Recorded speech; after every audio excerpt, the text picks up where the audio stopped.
ఈ నివాసంలోనే ఉండేది. ఇక్కడికి వచ్చి వారు లేరు అంటే కొద్దిగా చాలా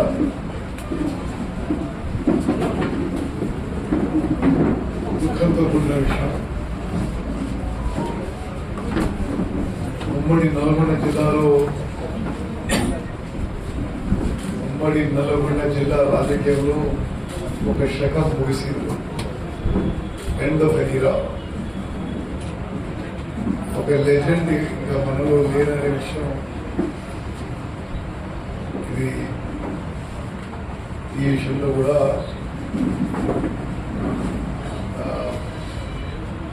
మా వారికి జోహార్లు సమర్పిస్తూ ఈరోజు వచ్చిన కార్యక్రమం గురించి మాట్లాడతాం. ఒరిస్సా నుంచి సీనియర్ నాయకుడు,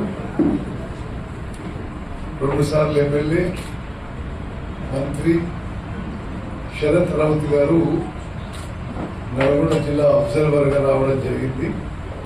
వారికి స్వాగతం పలుకుతున్నాను. దేశవ్యాప్తంగా కాంగ్రెస్ పార్టీని బలపరచడానికి సంఘటన్ సృజన్ అభియాన్ అని అఖిల భారత కాంగ్రెస్ కమిటీ చేపట్టిన ప్రోగ్రాం భాగంగా వారు ఇక్కడికి వచ్చి ఇక్కడి నుంచి కోల్కతా జిల్లా పోయి మీటింగ్లు చేసి కార్యకర్తలతో మాట్లాడి ముందుకు పోవడం జరుగుతుందని చెప్పి నేను మనం చేస్తున్నాను. ఆ సందర్భంగా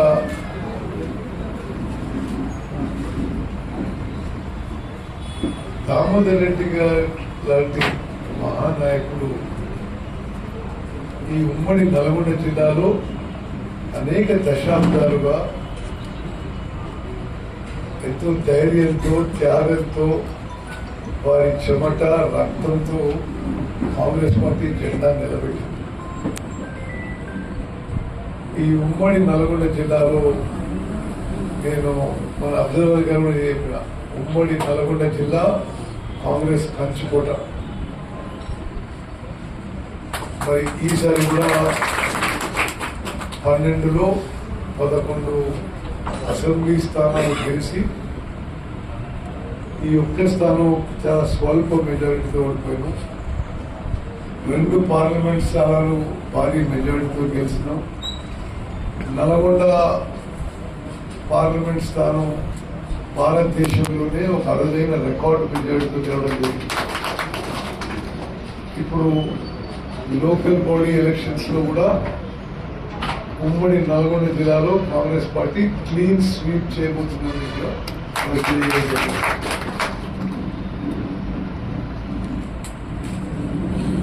కాంగ్రెస్ పార్టీ దినదిన అభివృద్ధి చెంది తెలంగాణ రాష్ట్రంలో కూడా మరింత బలపడుతుందని చెప్పి కూడా వారికి చెప్పడం జరుగుతుంది.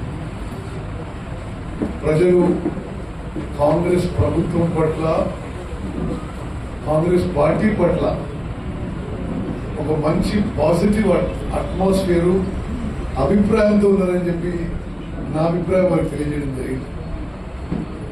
అనేక సంక్షేమ పథకాలు, సన్న బియ్యం కానీ, రేషన్ కార్డు కానీ, ఇళ్ల విషయం కానీ, ఆర్టీసీ మహిళలకి ఫ్రీ ట్రావెల్ కానీ, ఇటువంటి రైతులకి ధాన్యం కొనుగోలు విషయంలో కానీ మరి ప్రభుత్వానికి ప్రజల్లో ఒక మంచి అభిప్రాయం ఉందని చెప్పి కూడా చెప్పడం జరిగింది. ఏమనుకున్నా అంతే కదా, సైలెంట్ గా చూస్తున్నాం. ఏం చెప్తున్నారు, ఒక కలెక్టివ్ ఎఫర్ట్ తో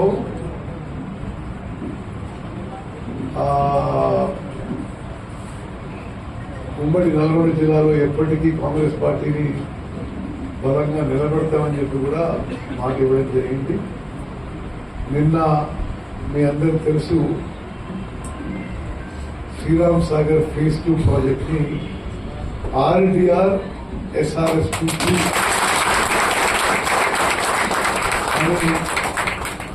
ఇరిగేషన్ మంత్రిగా నా సూచన మేరకు గౌరవ ముఖ్యమంత్రి గారు ఆమోదింపజేసిండ్రు. ఈ రోజు రేపట్లో ఆ జియో కూడా ఇష్యూ చేయబోతున్నాం. మీరు చాలా మంది అంటే వయసులో చిన్న ఉన్న వాళ్ళకి గుర్తులేదో లేదో కానీ, నేను అప్పుడు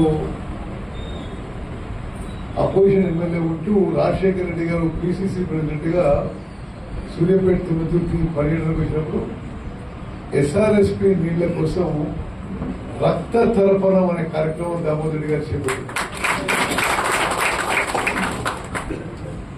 ఇక్కడ ఉన్న వాళ్ళు పార్టిసిపేట్ అయిన వాళ్ళు మరి అటువంటి అనేక ఉద్యమాలతో పోరాటాలతో ఎస్ఆర్ఎస్పీ ఫేజ్ 2 నీళ్లు మన ప్రాంతానికి రావడం జరిగింది. అండ్ ఈరోజు నేను ఇరిగేషన్ మంత్రిగా ముందు ఒకటి మీరందరూ తుంగతుర్తి మీటింగ్ విషయంలో దేవాదుల నీళ్లు తుంగతుర్తి నియోజకవర్గానికి నీళ్లు ఇవ్వడానికి అన్ని చర్యలు తీసుకున్నారు. ప్యాకేజ్ 6 1000 కోట్ల ఎస్టిమేట్స్ తో మంజూరు చేయడం జరిగింది. అతి త్వరలో పనులు మొదలైతాయి. దేవాదుల నీళ్ళు గోదావరి. అదేవిధంగా ఎస్ఆర్ఎస్పీ ఫేజ్ 2 కింద కూడా మరి ఇప్పుడు దామోదర్ రెడ్డి గారు పేరు పెట్టినాం. తప్పనిసరిగా నీళ్లు వచ్చే విధంగా మా సర్వశక్తులు ఇస్తామని చెప్పి కూడా నేను మనం చేస్తున్నాను. ఒకటి శ్రీరామ్ సాగర్ ప్రాజెక్టు తెలంగాణ రాష్ట్రంలో కానీ ఉమ్మడి రాష్ట్రంలోనే గొప్ప ప్రాజెక్టు. అది కట్టినప్పుడు దాని స్టోరేజ్ కెపాసిటీ 112 టీఎంసీ. రాను ఏమైంది, ఆ సిల్టేషన్ అండ్ సెడిమెంటేషన్ తో పూడికతో ఎస్ఆర్ఎస్పీ ఇది అఫీషియల్ ఫిగర్స్ ఇస్తున్నారు మీకు. కట్టినాడు 112 టీఎంసీ నుంచి ఈనాడు స్టోరేజ్ కెపాసిటీ 80 టీఎంసీకి వచ్చింది.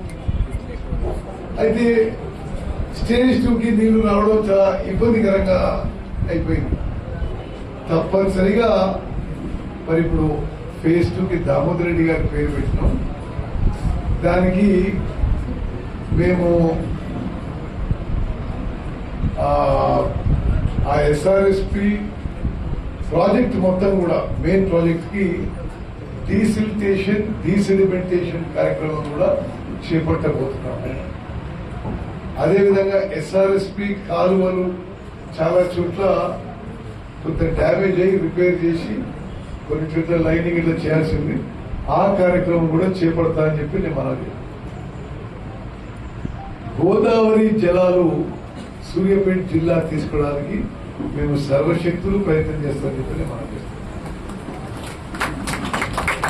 మరి మేము కట్టుబడి ఉన్నాం.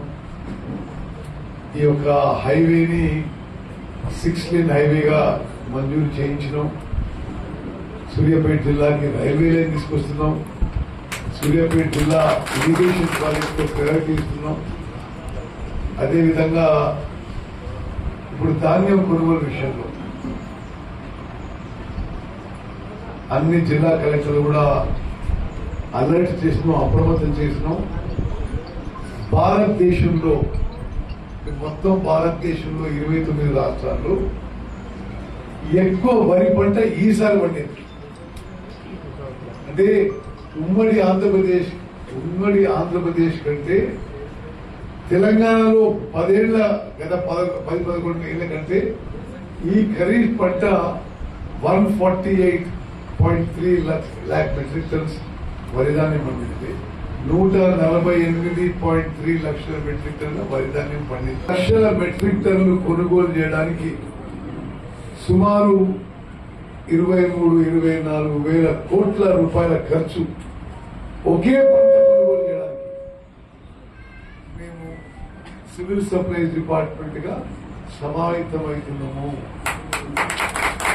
8,332 రాష్ట్ర వ్యాప్తంగా ప్రొక్యూర్మెంట్ సెంటర్స్ తెరవబోతున్నాము.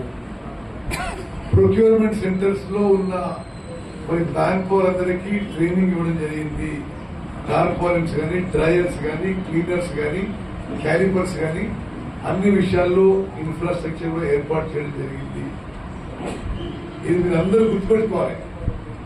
భారతదేశంలో ఉన్న 29 రాష్ట్రాల్లో ఉమ్మడి ఆంధ్రప్రదేశ్ కంటే ఎక్కువ, గత 11 ఏళ్లలో తెలంగాణ రాష్ట్రానికి ఎక్కువ ఈ ఖరీఫ్ పంటలో అతి ఎక్కువ వరి పంట 148.3 లక్షల మెట్రిక్ టన్నుల వరి ధాన్యం మా హయాంలో కాంగ్రెస్ ప్రభుత్వంలో pro farmer pro agriculture policies వల్ల ఉండడం ఇది మేము ఎంతో సంతోషిస్తున్నాం.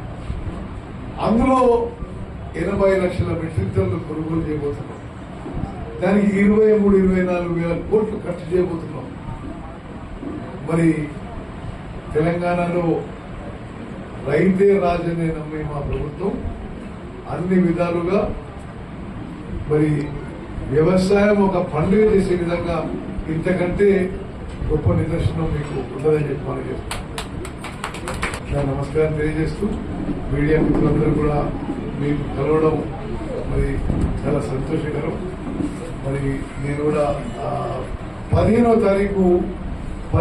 తారీఖున కోదాడు హుజూర్నగర్ 2 కాన్స్టిట్యూన్సీస్ కలిసి కోదాడులో మీటింగ్ ఉంటుందని చెప్పి నేను వారు నాకు తెలియజేశారు. దాని ప్రకారం మేము అక్కడ ఏర్పాట్లు చేసుకుంటామని పనిచేస్తాం. అదేవిధంగా ఒక చిన్న ప్రకటన చేస్తున్నా. ఆదివారం 26వ తారీఖున హుజూర్నగర్ లో పెద్ద ఎత్తున ఒక భారీ స్థాయి జాబ్ మేళా ఏర్పాటు చేయడం జరిగింది. అంటే చదువుకున్న యువతీ యువకులకు ఉద్యోగాలు ఇప్పించాలనే తపనతో నేను ప్రత్యేక వ్యక్తిగత శ్రద్ధ వహించి హుజూర్నగర్ పట్టణంలో జాబ్ మేళా ఏర్పాటు చేయడం జరిగింది. సూర్యాపేట జిల్లా వ్యాప్తంగా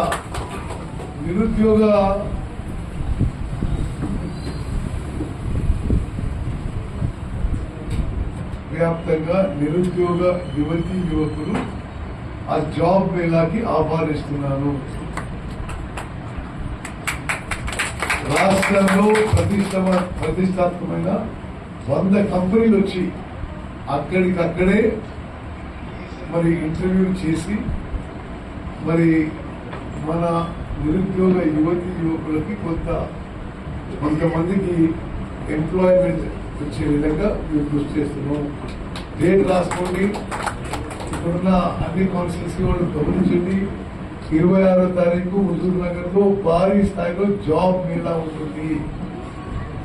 100 కంపెనీలకు పై చెరుకు రిక్రూట్మెంట్ చేసుకోవడానికి హుజూర్నగర్ వస్తున్నాయి. మరి మీకు తెలిసిన వాళ్ళందరికీ ఇన్ఫర్మేషన్ ఇవ్వండి. మరి డిసిసి ప్రెసిడెంట్ గారు కూడా ఇది మొత్తం ప్రచారం చేయండి. ఆ యొక్క జాబ్ మేళా ఏర్పాట్ల కోసం నేను ఇప్పుడు ఒక సన్నాహక సమావేశం పెట్టిన వదిలినాడికి పోతున్నా.